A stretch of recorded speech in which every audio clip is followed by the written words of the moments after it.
March 24, 1945, 22,000 feet above the German countryside near Kassel, Oberleutnant Franz Stigler sat alone in the cockpit of his Messerschmitt Bf-109, watching his fuel gauge hit empty.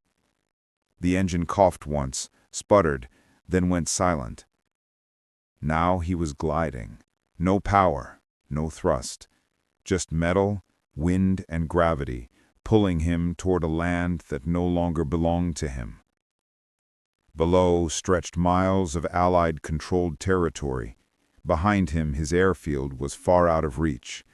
The skies around him, once filled with the confidence of the Luftwaffe, were now owned by the Americans. His hands trembled on the controls, not from the cold, though the high-altitude chill bit through his gloves, but from the certainty of death.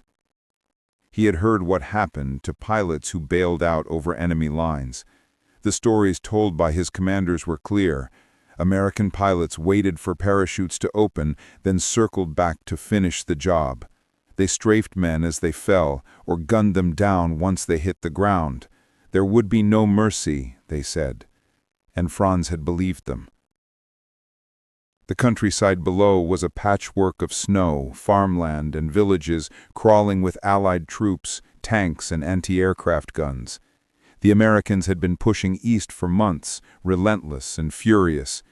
And who could blame them? After all that Germany had done, why should they show compassion? The Bf-109's propeller spun uselessly in the wind. Franz's aircraft was now little more than a glider. In the distance he spotted what looked like an airfield, American-held, filled with vehicles and aircraft. He could try to land there, but what then? Capture? Interrogation? Execution? The thought of dying in flames seemed almost merciful compared to that. His mind drifted to his mother and sister back home in Bavaria. If he died, they would get a telegram. Missing in action. No details. No closure. Then, movement. In his rearview mirror, 2 silver dots appeared, growing larger by the second. P-51 Mustangs, American fighters, the best there were. His stomach clenched. They had seen him. He didn't even bother reaching for his guns. He had no power, no chance. He braced for impact, for the hail of bullets that never came. Instead, one of the Mustangs slid into formation beside him, close, unnervingly close, barely 50 feet off his wing. Franz turned his head and locked eyes with the American pilot. The man was young, calm, his expression unreadable. Then, with a simple motion, the American pointed downward. Not a threat, not mockery, just a gesture, a signal. Land. Franz blinked, confused. Was this some trick? Another Mustang joined on his opposite wing, boxing him in. Still no gunfire, no aggression. Just 2 enemy fighters flying alongside him, silently guiding him toward the ground. The airfield below grew larger. At 10,000 feet, he realized they were leading him toward safety, an American runway. It made no sense. Every story he'd ever been told was unraveling in real time. At 3,000 feet, the lead Mustang rocked its wings in farewell and peeled away, followed by the other. Franz was alone again, but alive. He managed to lower his landing gear manually, no hydraulics, no engine. The Bf-109 slammed into the runway hard, bounced once, then skidded to a stop. He sat motionless in the cockpit, heart hammering.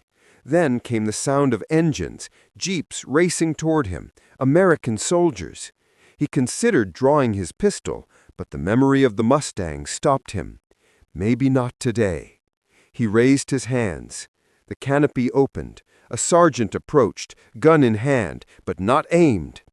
"Out!" the man barked, then repeated in rough German, "Raus!" Franz obeyed. His legs trembled as he climbed down. To his surprise, the sergeant reached out to steady him. "You okay?" the man asked. "Verletzt?" Franz shook his head. "Nein, not hurt." "Good," the sergeant replied. "Come on." They led him to a jeep, not with violence, but with respect. One soldier offered him a canteen. The water was cold and clean. Franz whispered, "Danke." The man smiled.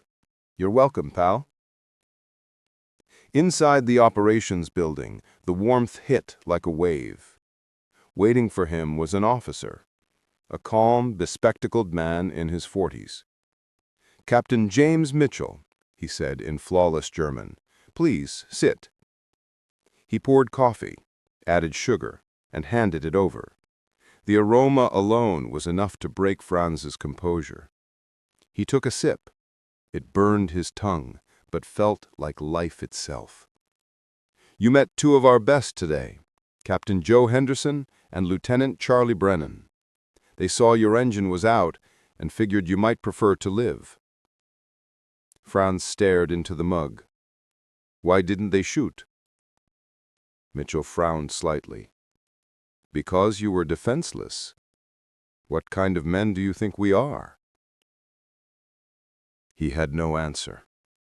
Everything he had been taught about the enemy dissolved with each passing hour. In the days that followed, Franz found himself in a temporary POW camp. Basic, but clean, warm, and humane. The guards were disciplined, but kind. Meals were regular, medical care was prompt, and the Red Cross visited weekly. There was even music. American swing records played on a small gramophone.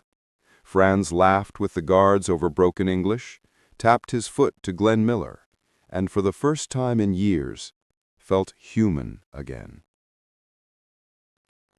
When one German prisoner with a leg wound needed surgery, American doctors treated him as if he were one of their own. The man survived, and Franz could hardly believe it. The propaganda that had filled their heads for years of cruelty and barbarity had been lies. 3 weeks later, Captain Henderson himself came to visit. He brought soup and cigarettes. "That was some fine flying. Dead stick landing in a 109? Impressive." Franz could barely speak. Henderson showed him a photo of his wife and children. "They'll be glad to know you made it." That night, Franz wrote in his diary, "They treat us not as monsters, not as enemies, but as men. Today I saw what honor looks like in a uniform not my own." Months later, he was repatriated to Germany. His hometown was in ruins, his father dead, but his mother and sister alive. He rebuilt his life, eventually becoming a pilot for Lufthansa. Yet he never forgot the Mustangs, the men who had chosen mercy over victory. For decades, Franz searched for them. Finally, in 1989, he found Captain Joe Henderson, now living in Canada. When they met, after 44 years, they embraced like brothers. "You gave me my life," Franz whispered. Henderson smiled softly. "It was the right thing to do."